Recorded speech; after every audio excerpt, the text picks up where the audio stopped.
Hey everyone, welcome back to Tent Talk. This is a show all about farmers markets. Whether you're a farmers market manager, a farmer, or a food producer selling at farmers markets, or just a curious farmers market shopper, this is the podcast for you. Many farmers market food makers stay in farmers markets for years and years. Others use the markets as a launch pad to create a wholesale empire or open a brick and mortar restaurant. On today's episode of Tent Talk, we talk with Eric Dobbs of 7 Seas Roasting Company, a coffee vendor that recently launched with their first retail outlet after years in local farmers markets, about what it takes to keep all those balls in the air. Hey, I'm one of your hosts, Bridget Myers. I am an on-site farmers market manager 3 times a week, and I serve as the education coordinator for the Intense business.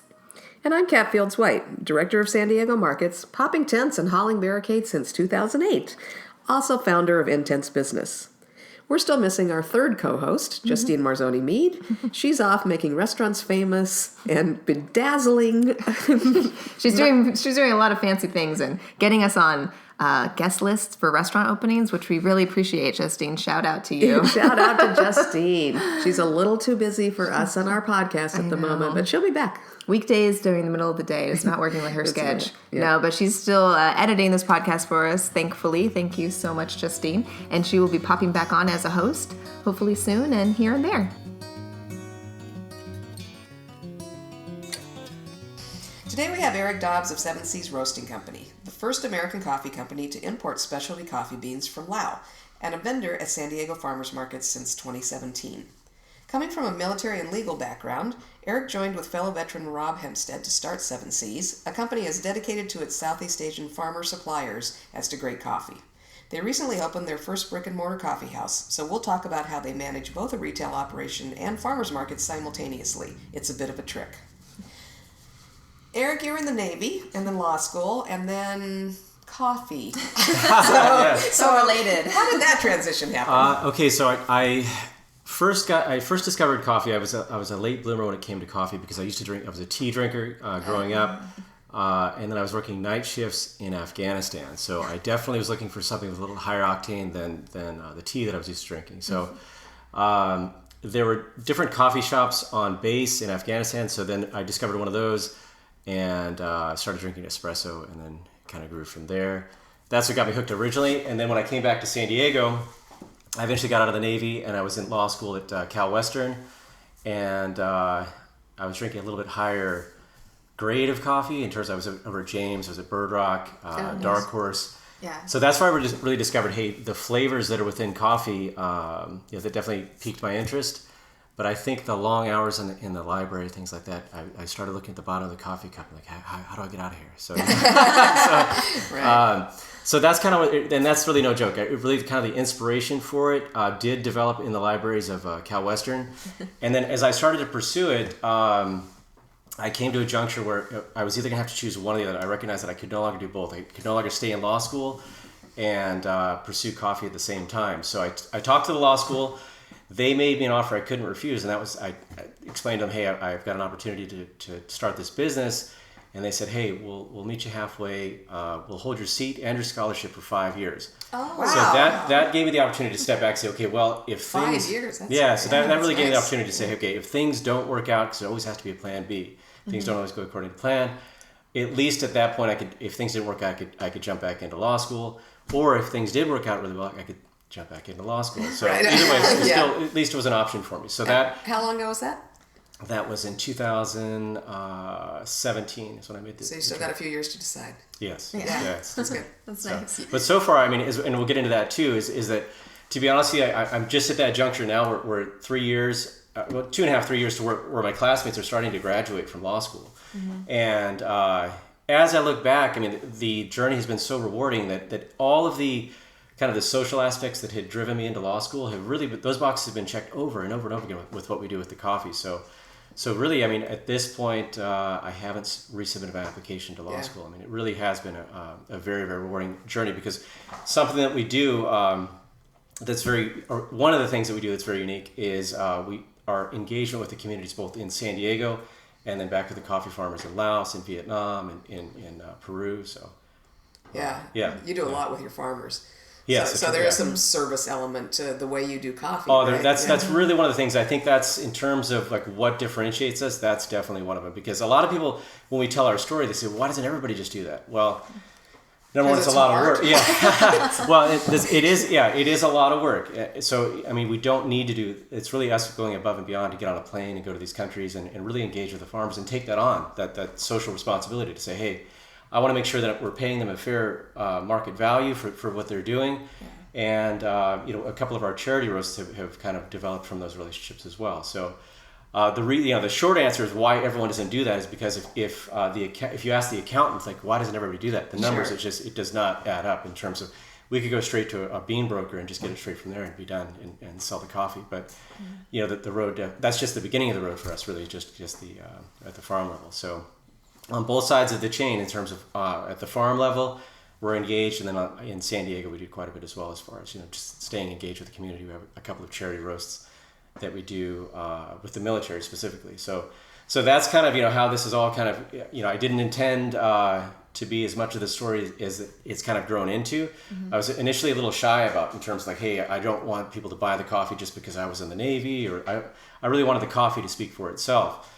But as Seven Seas has kind of just evolved, a lot of those old connections have just kind of come, just you tap into the network, and then that's just kind of what how it's kind of grown into its own. Well, and it's great coffee, but we teach farmers market vendors and how to make their businesses better, and one of the things is differentiation. So there's a lot of good bread out there, but if you've got good bread and you've also got a story, that's why people are going to buy from you. So I think you've got great coffee, but there's a lot of great coffee roasters in San Diego. So the fact that you also have a story, that you're engaging with the public, that you've got the charity element, I mean, that's, all things being equal, somebody's going to tip that way because they can also feel good about making that purchase. Right, and that's where I really bring it into the farmers market as well, because a lot of people, you'll see they'll eventually grow out of the market. I'm here to tell you that we'll always be in the farmers market. Always. And we have that on. It's recorded. Yeah. And a national audience is witnessing this. This is a contract. You really. can definitely because you can definitely quote that, because for us. Not only do we start there, so for us, it's kind of the role of the farmers market will even evolve and change as well, because where initially it gave us, we drew a lot of feedback and a lot of growth came out of those farmers market in a business sense, because what Seven Seas was in 2017 at our first farmers market is, I won't say radically different, we still sell coffee, but the thing, just kind of how our approach to it has evolved because of the feedback that we get in those markets. And then with a commodity like coffee, as we all know, that there's no shortage of coffee in the market. So the story helps, the quality helps, but then at the end of the day, it's location. So for us, the presence that we have in San Diego, I mean, within a year, people were comparing us to Bird Rock and James and things like that, because of the presence that we have, because people see, wow, you guys are everywhere.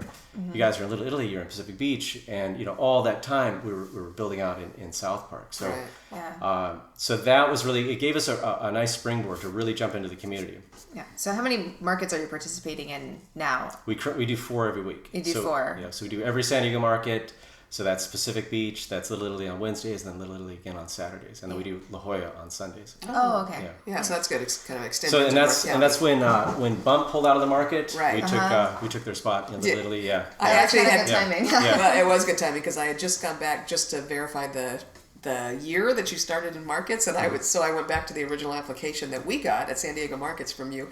I was seeing some kind of snippy emails. My staff does accuse me of being a little bit salty, where I'm saying a little bit. I've told you before, Eric, we don't have room for coffee at the Little Saturday market. Never be a spot for coffee. There will never be a spot for coffee at the Saturday market. We're completely saturated. Well, that's one of the things I really do. Coming from the military background, I do appreciate that when you're dealing with so many people, you cannot make an exception for every. So I really do respect that. I really do. Thank you. And then one pulled out, so yeah, you never know. No. The thing is, so when somebody says no, you just have to keep asking again. Sure. A little persistence is helpful. So it was challenge accepted, but. But and another thing I do share with vendors as they come into the San Diego markets is that San Diego markets is we do have the experience to draw from in terms of we've been in other markets that are. I guess a little less organized and a little less thought is put into each of the vendors that are plugged in there. So as new vendors come in, we'll share information with them. And one of the things that we always appreciate is that once we know that, hey, once you do have a coffee vendor in there, the box is checked, because I was on the receiving end of that for 6 months, 9 months, where Kat was saying we do not have any room. Yeah. Because it may not be just one. We don't tend to do exclusivity because we think shoppers want a choice, but we also are really clear on the saturation point at each market based on the size of the market. So, Little Italy does have several coffee vendors, but we also have neighbors that sell coffee, Lofty and Papaleco and Cafe Italia.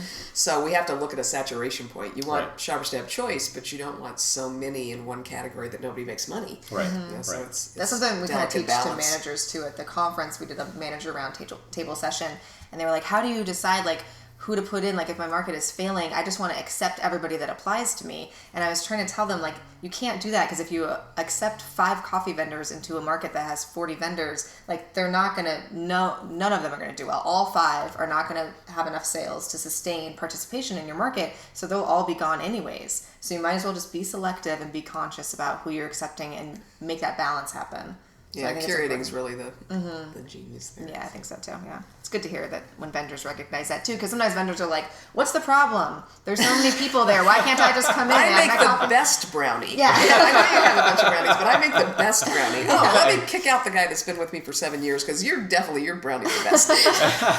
Well, and in all fairness, I mean, San Diego Markets does have one of, is it not the largest in San Diego in terms of Little Italy? Well, it's either the largest or it's the second largest. Depends on if you're talking to me or that liar Dave Larson that runs Hillcrest. And we're just kidding. We love Dave. But we're pretty neck and neck. We're definitely geographically the largest. Our site is much larger than Hillcrest. But we run sort of neck and neck on number of vendors. I think we may be a little bit higher right now. He may be a little bit higher. He picked up a little bit extra real estate, I think, last year. So, but definitely largest or top 2. Right. Well, someone big. that everyone wants to get into the. With that being said, everyone wants the Little Italy market. So having been that vendor, saying, no, you don't understand, but I've got the best coffee.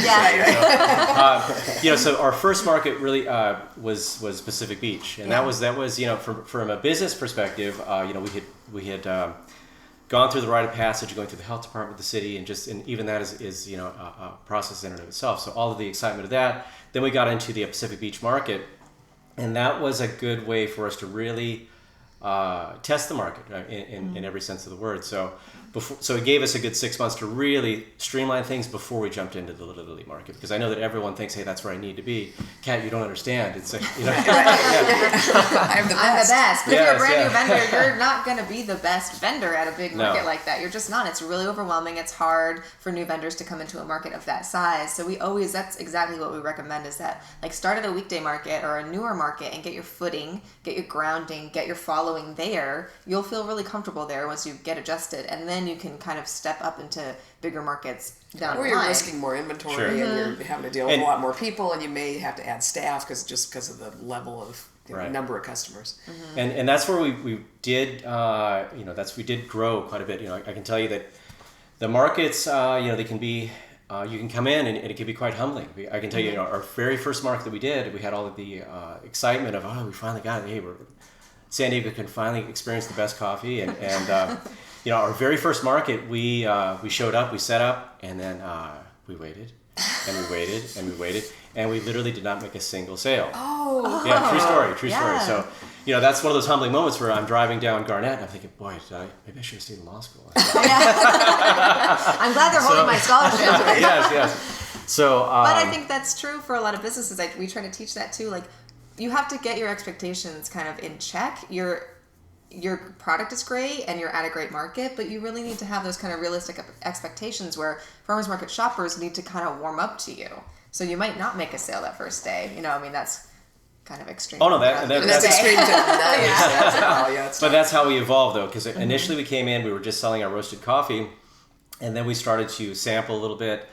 Then that grew into people asking, hey, can I have a cup of your coffee? Yeah. And then and it really was, like, for example, Little Italy was a significant milestone, because I can remember walking by Bump, for example. I think, wow, if we could ever just get there, then we've made it. Right. So when actually we did make that, I can remember, I can remember how far we've come since that first night at Pacific Beach. So, now I really am proud of that position that we do have in Little Italy, because I think that most people do recognize that while coffee is a lot of it does fall into location and proximity in terms of, hey, I'd like a cup of coffee. They're the closest one. Yeah. But a lot of people in the markets do recognize what we do in terms of, hey, how in tune we are in terms of why we are at the farmers market. The engagement, people that are there, they definitely have a connection with, hey, I want to support the farms. Seven Seas is definitely a company that is engaged with the farmers and supporting them on that level. So it's definitely the venue that we need to be in terms of, like I said, that's why I'm saying we'll always be there. Yeah. And now, and as I said, how it shifted is from, when we first started our build out in South Park, we received the keys to that location in November of 2017. Now we didn't open until wow. yeah. So that's Yikes. San Diego completely boggles my mind about how long it takes to build a food service operation. It's so crazy. Was it like the permitting or equipment or all of the above. all the So the things? thing is, we did. It was a very good learning experience for us because we did take on a location that was an office space to begin with. Oh, okay. So we completely transformed it. So that we had to involve every department of the city to make that happen. So. Plus, we had to have architects and designers, so it really did take. What led you to choose that location? Yeah. Well, not really not a was- food service location. Well, that was the learning experience. The next one going forward, I don't know that I would have done that. Yeah. That's the one, if I had to do over again, that would probably. But in terms of the great location, location. it really, really is. I mean, it's worked out. We have phenomenal neighbors yeah. with like Left Hand Black. So no, as far as location, it's perfect. And we knew that it was a calculated risk. We knew that it was going to take a little bit longer because we had our sights set on a couple other locations, but we knew once we found that, okay, we'll stop here, and we knew it was going to cost us a little extra, but it was a calculated risk, and it's worked out very, very well. But that's again where the farmers markets have played out, because as we continued to grow and grow and grow, like I said, that first night we didn't make a single sale. Then we grew and grew. Then we started making our rent, and we were driving down garden high fives. And, wow, maybe we're onto something. We made $60, and so that's and then it grew to the point where we had such a long build out process that then we got into Little Italy. Then the markets were actually subsidizing the build out. So then it was actually helping to cover the rent over there. So it really was. Without those markets, it would have been a very. If you were to do it the traditional like American dream, where you just quit your job and say, "Hey, I'm going to go start a business," you'd go broke. I mean, there's just no way. It's just not sustainable. Nobody envisions. They used to all joke with me, the staff, saying, "Wow, you sound like a parakeet." I said, "Why is that?" Because every time we ask you, "When's it going to open?" you say, 2 weeks, 2 weeks, and that went on for like months. Which is always the answer in the restaurant build-out business. I asked you 2 months ago, and you said 2 months, and the person goes, "Yeah, 2 months." Well, Okay, 2 more months. So that's really. But as I was alluding to earlier, how that's now shifted is now that we have the cafes operational now. Now it takes the pressure off the markets. And we could do just a little bit more PR and just kind of develop those and just tweak those to really fine tune what is it that we want to project to the audience. Because as far as now it's more of a street team than it is like supporting other operations. So it's been very, very good for us in that sense. And then in addition to that, one thing that even during all those times where we're just barely making the rent, just barely getting by. The one thing I would always say is that we always left with something probably of greater value than what was in the cash box. And that was some of the collaborations that we would come up with. And then some of the knowledge that we would take home with us as well. Because every day or every time we're in one of those markets, it's like a trade show. It's like, you can share information. Everybody's got the same goal. Everybody's been down there, or there's people that have been maybe have a year ahead of you of experience, things like that. So from those markets, we developed collaborations with Maya's Cookies. We do a cookie with her now. Yeah. We did like soap. Yeah, we do the soap. Yeah. Oh, with North Park Soap Company. North Park Soap Company. We've done a collaboration with Edible Alchemy, Smidge Spicery. So there's been several that have just grown out of just proximity. We're neighbors to them.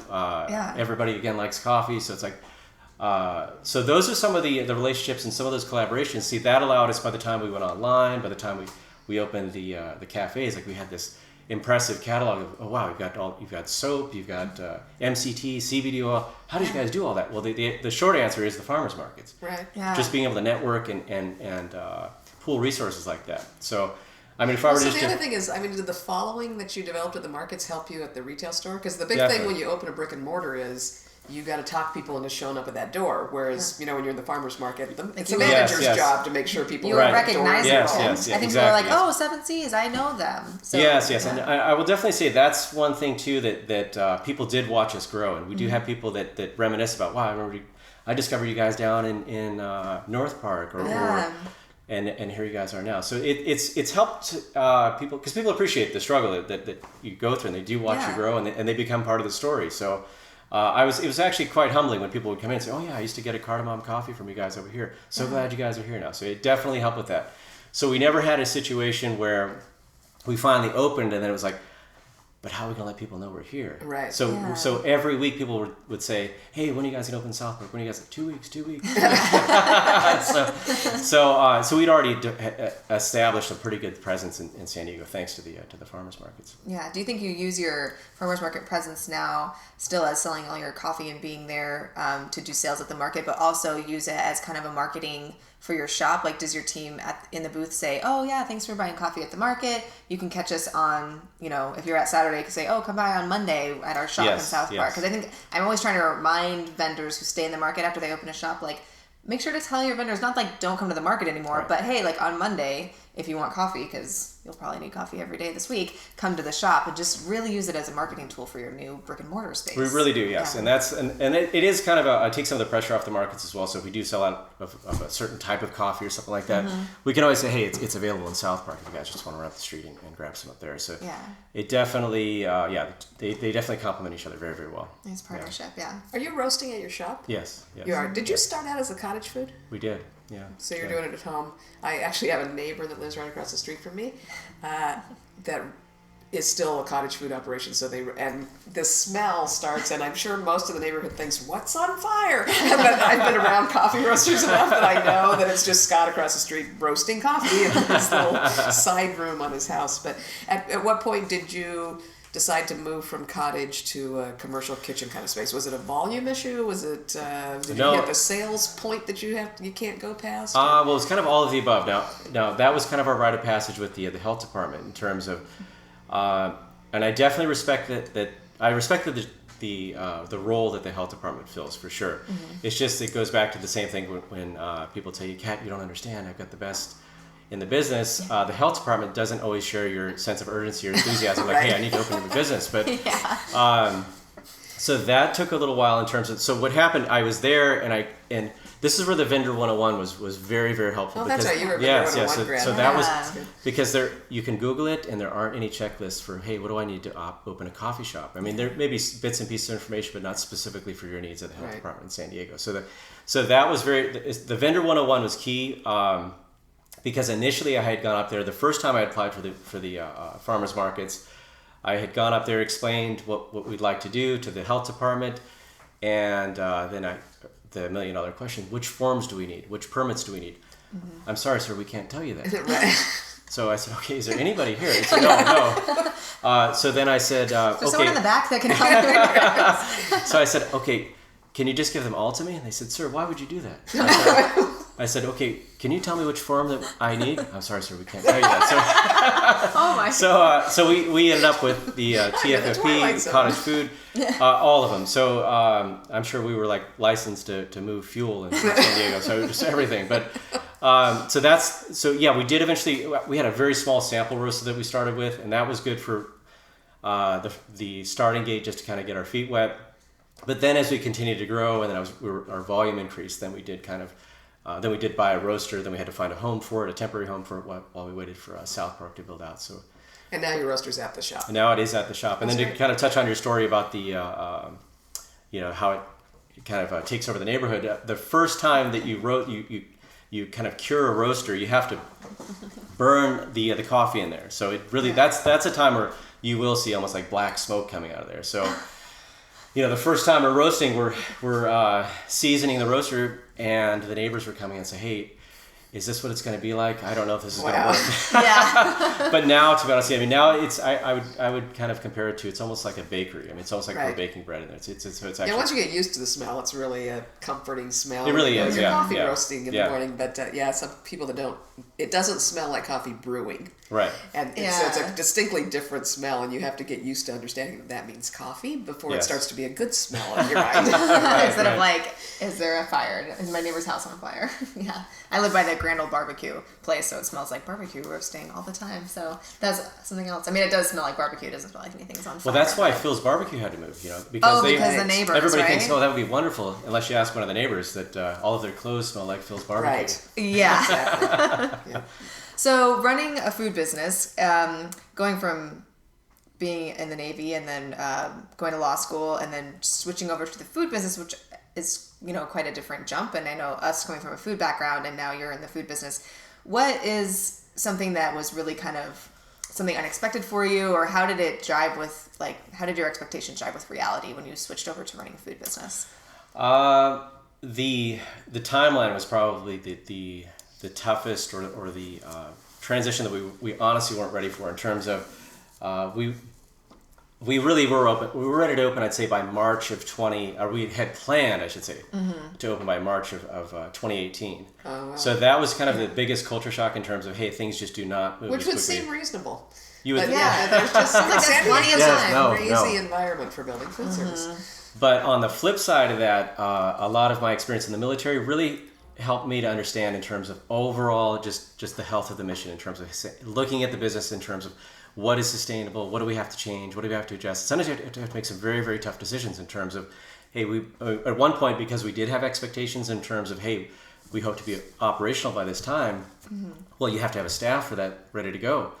And then a month goes by, 2 months goes by, and it's like, hey, well, we can't, it's not fair to them to keep them on standby. Yeah. But we also have, so we have to make decisions in terms of, hey, how do we make this sustainable? And sometimes, so in terms of just life experience and military experience, that's what has been very complimentary in terms of saying, hey, looking at this in terms of just the overall sustainability of the operation, not so much. And what that means sometimes is sometimes the health of the business you have to put before your own interests. So whenever I see somebody say, hey, I just started a new business, and I've already got my own pay set up and all that. So it's like, okay, whoa. If I want to put that down, There are a couple steps ahead. I feel like having a military background really helps with a lot of business, like small businesses. We've had other veteran-based businesses at the farmers market, and they just are really, organization-wise, discipline, very clear in communication, just those kind of things that you learn being in the military. I don't know from experience, but just knowing other people that are, I feel like that really contributes positively to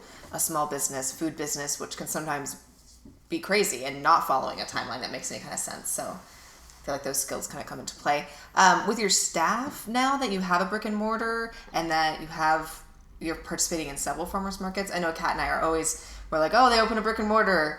Yay! Like from a farmers market manager standpoint, we love the vendors that stay in the market and are consistent in the market, but it's always a concern, and based on experience. It's an exception. If you have a market on Saturday, but your store is open on Saturday and you have a staffer call out, you're probably not going to close your store for the day, but you might not be at the market. So that's always our concern. So how have you guys been managing that? I know you guys have a great staff, but from a perspective of the vendor and the business owner, how do you handle that? Well, that was since we from the beginning we always have intended to stay in the market. So that was kind of built into the business plan in terms of when we looked at the location as we did the build out. We also looked at how can this help to support the farmers market, because it actually was easier for us because we did start off as a cottage food. So all of this is being launched from the house every morning. 4:30 it starts. Yeah. And we're having people come up. Now we did start with all family to begin with, and then we've kind of grown from there. So. It was starting at the house towards now it's at the cafe. We launched from there, and that's been a pretty smooth and welcome transition. Yeah. So when you have staffing issues, you just have a lot of staff to rely on. Are you guys the backup because you're not at the market every time? So are you like backup if your staffer calls out, or how do you handle those staffing issues? We here's the staff that we have that has grown with us from the farmers markets. They kind of complement both operations very, very well, because one of the again, the rites of passages of the farmers markets is that there's an element of storytelling that goes into that. So built into the farmers market culture is people stopping by your booths that want to know, so what makes you special? Yeah. So anybody that has been on our team since that, they can tell our story at 3 a.m, blindfolded, backwards, upside down, very, very well, because they're used to people asking those questions. So in terms of staffing, though, we just kind of had that's always been part of the structure. We've always had people identified to hey, this person's specific role is to.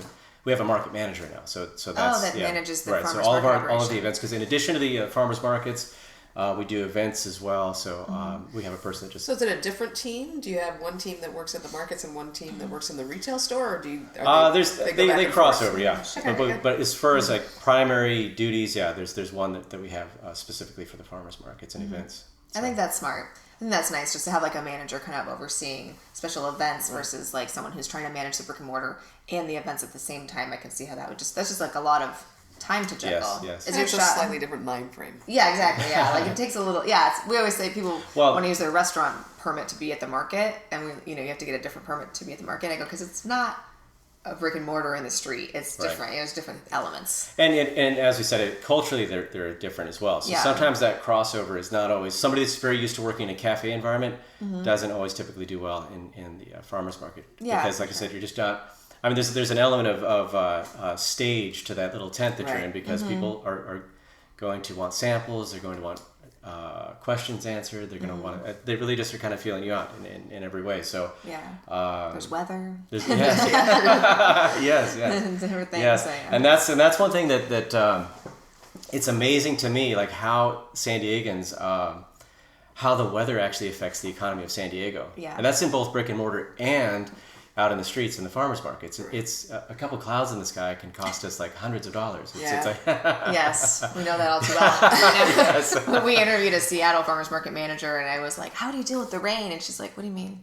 I'm like, "What is it? How does it affect your thing?" And she's like, "It doesn't affect us. We'll just go out in the rain." Why are you asking me that? I'm like, "Oh, because San Diego closes when it rains." I was just wondering. And she said, "Yeah, in Seattle, if we close when it rains, we would have no life. There would be no economy here." So San Diego's need to buck it up a little bit, but yeah, it is. That is kind of a difference. But I think I've heard from other business owners as well. It affects brick and mortar also, even though you're going to go inside when you're there. It's just we don't go out. And it goes both ways with that in terms of if it's raining, if there's a couple of clouds in the sky, it's very slow. If it's too hot, it's absolutely they go to the beach. It's got to be perfect. Yeah. And by too hot, we mean 80 degrees. For you Arizonans listening. Yes. We're not actually talking about real heat. Yeah. Oh man, people are cursing at their podcasters right now. So coffee is one of the few things that we do. So we usually look for locally produced products. So obviously coffee is not grown in quantity in San Diego. So what we look for with coffee is coffee that's roasted here when people apply as coffee vendors at the markets. So do you ever anticipate there being actual coffee farming in San Diego to the degree, or in California anywhere, to the degree that you could have enough to sell at a market? It's a work in progress. They're playing with it. I know they have some. Is doing some. And Scott Murray's doing some. Yeah. So we just spoke to the city about this because they were curious in terms of if coffee has the same potential that the craft beer industry does in San Diego, if it's something that could draw tourists, things like that. So I know, like I said, Fringe up in Oceanside, they have a couple farms that are going, but they haven't really yielded enough to really support a full operation. And plus, they'll have to work on the cost aspect of it as well. Right. Because, I mean, while consumers will, for the novelty of it, pay a little extra for it, but then, you do reach a tipping point. Past a certain point, yeah. Right. But you've got a really good network of farmers set up in Southeast Asia that you work with so that's closely. Really what we're known for in terms of, again, going back to the relationships that we do have with them. And then within the specialty coffee industry, I mean, even someone like Chuck over at Bird Rock, it gives him pause and say, wow, you have specialty coffee from Southeast Asia. That's not something I've ever seen before. Because a place like Vietnam is really known for the quantity of coffee they produce. They're the second largest producer in the world. I didn't know that. Yeah, but they're not known for their quality of coffee. Gotcha. So that's where they're really, those relationships that we have developed with those farmers is quite unique and within the specialty coffee industry, just to see those the quality of coffee that they're producing now. So are you able to give them guidance on how they need to change growing techniques to change the quality of coffee to make it more saleable? Or? Yes, yeah, and we've worked with some nonprofits over there as well to kind of show them, hey, as your practices are more sustainable both to the environment and the quality increases, you're going to see your profits start to increase. You start charging more for those beans. So yeah, that's definitely something that we've been very engaged with and watch those relationships kind of come to fruition. Right. In terms, So what's next for Seven Seas? Are you going to do more retail outlets? Are you going to do more markets? Are you going to just coast on this empire that you've developed? Yeah, you know, you're giving it all up and go back to law school. No, this is something where the staff always kind of nervously kind of laughs when we said this, because we said when we opened in South Park, one of the crew said, "Hey, so are we just going to kind of lay back and take it easy now?" And somebody said, "Oh, you must not know Eric." I mean, this is so since we opened, we actually in December there was a friend that I know through coffee that had a shop up in Aliso Viejo up in Orange County, and she asked, "Would you be interested in taking it over?" And at the time, I said, "No, absolutely not." So, but since then. Sometimes when opportunity knocks, you just have to open the door. So they had reached out to us. They made us an offer that we honestly just could not refuse. So good location? Excellent location. So we just opened up in Aliso Viejo about 3 weeks ago. So that's our second location. Nice. Yeah. So are you doing markets in Orange County? No, not yet. No, okay, yeah. We will let that one go. So yeah, but we do, like, for example, this weekend we're doing an event on Catalina Island. So we do get. I mean, our range is quite wide as far as. The events that we can do, but so we'll see. I mean, it all depends on kind of how because you just have to be flexible. I mean, as this has grown, I mean, we've definitely leaned on some areas as we've continued to grow. So, for example, like I said, the farmers market definitely helps sustain that. I want to make those a little more autonomous in terms of how they're self-sufficient.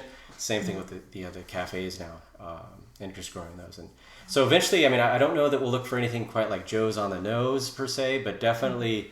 Something maybe that we can bring an espresso machine in and kind of add some variety to the menu in the markets. Yeah. Yeah, the markets would love that. Yeah. Yeah. Mm-hmm. Yeah. It sounds like you're growing intentionally, thinking about it. I think it's easy sometimes if you're getting on a roll and a business is successful. They're like, we're gonna open here and here and here, and just taking everything at once. Yeah, and that's a lot of times people ask, "Are you guys looking to franchise? Are you guys looking? Have you thought about Florida? Things like that?" And the answer is really no. I mean, we do try to take it one step at a time because we don't want to spread ourselves too thin, financially or physically, and so no. As of right now, we'll see what the future holds, but we're definitely always open for opportunity as we go forward. Yeah, it has been smooth, like on like our end, like my end as market manager, watching your business as you opened a brick and mortar. We're always kind of like, what's going to happen with this vendor? And from our end, it's been very smooth. Like I feel like your staff really shows up, you guys have your full setup. Like sometimes, people pull stuff into their shop, so then their booth looks really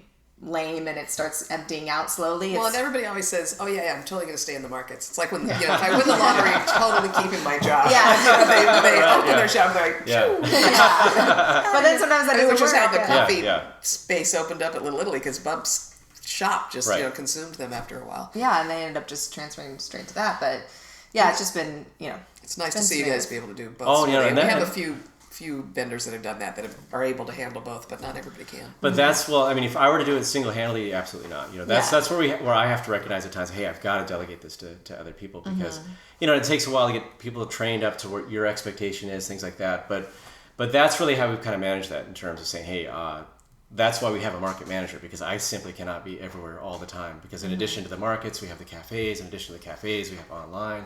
So there's always a million things going on. So. But yeah, the markets, if anything, you'll start to see us kind of evolve and kind of really fine tune now. Because now we have the luxury of stepping back and say, okay, how can we do it better? Yeah. Because we've done it at a very a much smaller capacity at some of the other markets. Where then we definitely leveled up when we jumped into Little Italy, and then now the volume just goes way up. And that's where I'm looking at, hey, how can we actually? That's when we started brewing the coffee on site there. So brought a generator and really started to have more production on site. So we'll see. Like I said, that's you'll see that'll always be a work in progress, and we're always looking at it. And a grinder.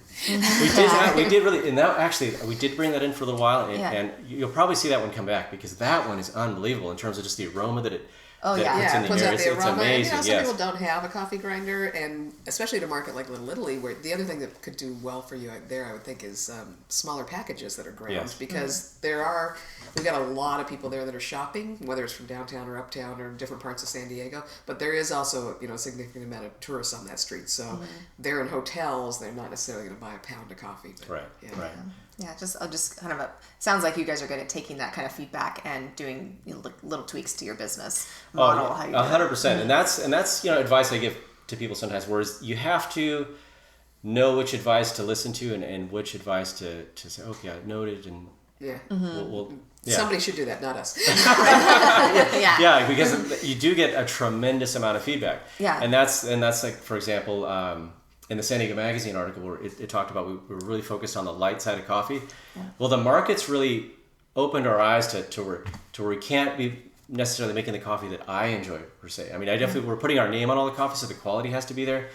But it's not necessarily making the coffee that I want to drink. It's really, that's where the market's, I realize that, hey, for as much as I'm excited about light roasted coffee, the rest of the market isn't there yet. So if we want to be able to pay the bills, maybe we should be a little flexible. Because I think specialty coffee has trained people to drink yes, darker coffee. Yes, but that's only about 2% of the market. So Right. Yeah. No. So I would think you'd have a huge market with converting tea drinkers. Yes, With yes, the and light- that really with the is. light Yeah, roasted that's stuff. absolutely true. Yeah, I mean, that's where you get those delicate floral notes. But that's definitely, I mean, in terms of like cause and effect feedback that we receive from those markets, are those light, are those medium and darker roasts drifting away from those lighter roasts that we were. That's exclusively all we had, because we had this very unique coffee that we thought, hey, this is something that sets us apart, unique value that we're offering to San Diego. But it was so unique that the customers didn't even really know how to respond to it. So that's where we said, okay, we're going to meet you halfway. We'll bring in some other really, really good medium and darker roasts as well. Yeah. That is what I think is a huge benefit of farmers markets is, I mean, you can pay thousands of dollars to engage a focus group. You show up at a farmers market and set up your tent, and you've got thousands of people in a focus group. You're talking to your end user. They're generally very willing to share what they like and don't like about your product. Yes, Yeah. no, it's very, very true. Yes. Yeah, yes. if you're willing to Valuable that way. listen and to take feedback, I Yeah. think that's important. Yeah. It really is. It's really And beneficial. Yeah, yeah. So as usual, we aimed for a 25-minute conversation and had so much fun. We're at 45, so Wow. Yes, yes. this happens. This happens with good guests. That's good. I feel like this is really beneficial to a lot of people. Yeah. Ask questions. Bridget, do you have a So I think our of the question week? of the week, we were trying to figure out what kind of question to do. So I think we'll say, if we had to open a retail shop or a different kind of shop, not something you own already, not a farmer's market, what kind of shop would you open? Speaking of opening shops, not a food business in San Diego. Pretend we're not in San Diego. Pretend the permits would go through Anything's possible. in a timely manner. So what would you do? You think? So I've been in the restaurant business. I actually had a coffee house for many years. My kids grew up grinding coffee and squeezing orange juice, big biceps on one side. So every once in a while I'm tempted to get back into that. Somebody slaps me and says, no, don't, it's not the time. Don't do that again. I would probably love to have a bookstore. I don't know that that's necessarily a profitable business nowadays in the They're coming Amazon back. age, but they're coming back. coming back. Verbatim, actually, here in North Park is a used bookstore. They just took a space twice the size that they're in that's next door to them and are adding, so they'll be 3 times the size that they were. So that's very encouraging to me that bookstores are growing. So I think I'd give it a shot in a bookstore. Oh, I think that's nice. Yeah. What about you, Eric? What would you open if it wasn't a coffee shop? What other kind of retail store would? And we dabble with this a little bit, but it's just kind of a complement to everything else we have going on. But I'd probably look at a clothing line. You know, a lot of because originally one of my first passions was graphic design. Yeah. So that's where you kind of see that shine through a little bit in 7 Cs. But I think that's I'd give that. You a guys shot. do have really great gear, like Oh, thank you. shirts Yeah. and your design and Cups your and logo and the cups and everything. That does really stand out. Did you I feel do like, your with logo? business. Yeah. So that's it's been I'm hands impressed, on. yeah, Yeah, really. thank you. Yeah. Oh yeah. On that note, where did that name come from? 7 Cs. Oh no, thanks for Oh, asking. yeah. That's Forgot okay. to So a portion of it is kind of a nod to my past career in the Navy, so Yeah. just being out there, but also the fact that we source the coffees from all across the world. So Oh, we're okay. actually going across the 7 Seas to bring the coffee back to San Diego. Oh, Nice. I like it. Yeah. Yeah, cool. Nice. How about you, Bridget? What kind of little shop would you have? Okay, well, now that you said that, I always, if I were younger than I am now, so, catch my mom, so my family had a restaurant when Yes. we were younger, and I feel like this neighborhood needs a restaurant like that. It was open early, had really good coffee, fresh squeezed juice and lemonades, and then we had bagels, like the best bagels and pastries,